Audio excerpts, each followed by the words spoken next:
ማቀንቀን ጀመረች።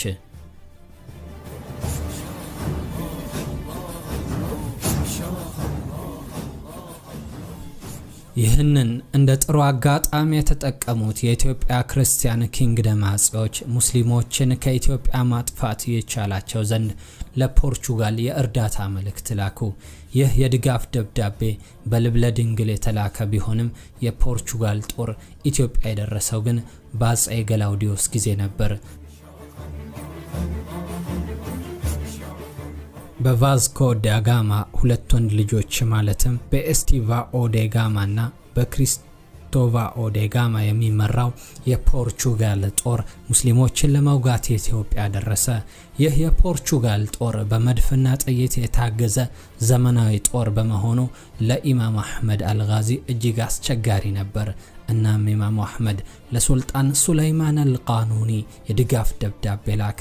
ሱልጣን ሱለይማን እና ኢማሙ አህመድ ወታደራዊ ስምምነት በማድረግ የፖርቹጋልን በአካባቢው መስፋፋት ለመቀልበስና የሙስሊሞችን የበላይነት ለማረጋገጥ ተስማሙ።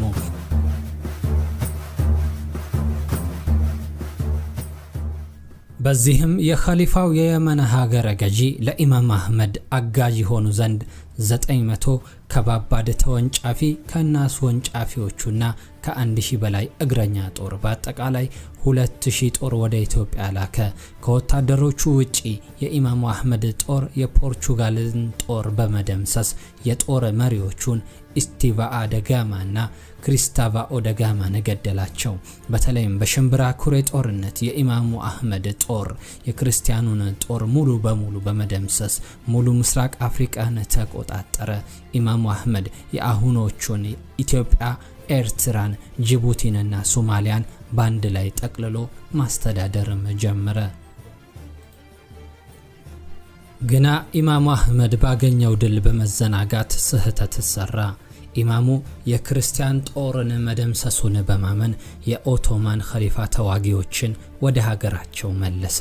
በመጨረሻም ዳግም አጋዥ ሆኖ በመጣው የፖርቹጋል ጦር በወይና አደጋው ጦርነት በመድፍ ተመቶም ተሰዋ።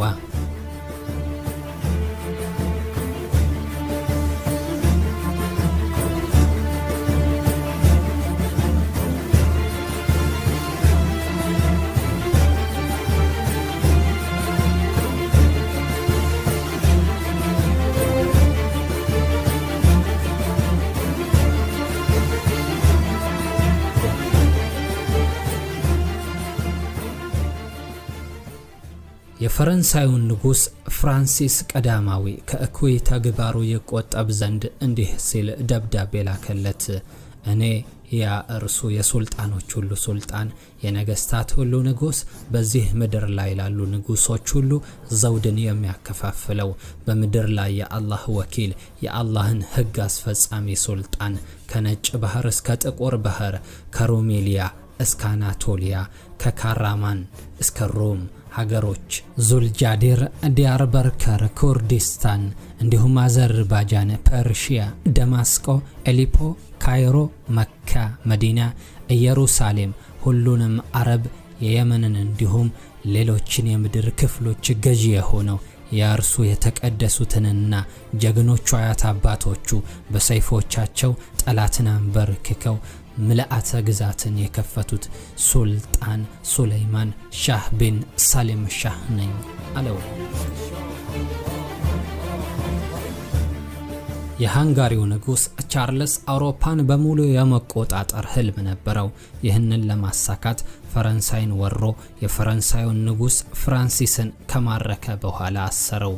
በዚህ ጊዜ የፈረንሳዩ ንጉስ እናት ዱኬስ ዳንጎሌን ለሱልጣን ሱለይማን የቻርልስን ወረራ ይቀለብስላት ዘንድ ልጇንም ነፃ ያወጣላት ዘንድ ደብዳቤ ላከች። የሃንጋሪው ንጉስ የኦቶማን ኸሊፋን ደምስሶ ሙሉ አውሮፓን የመቆጣጠር ህልም ነበረውና ሱልጣን ሱለይማን እርሱን የሚደመስስ በአድሚራል በርበሩሳ ኸይረዲን ፓሻ የሚመራ ጦር ወደ ሃንጋሪ አዘመተ።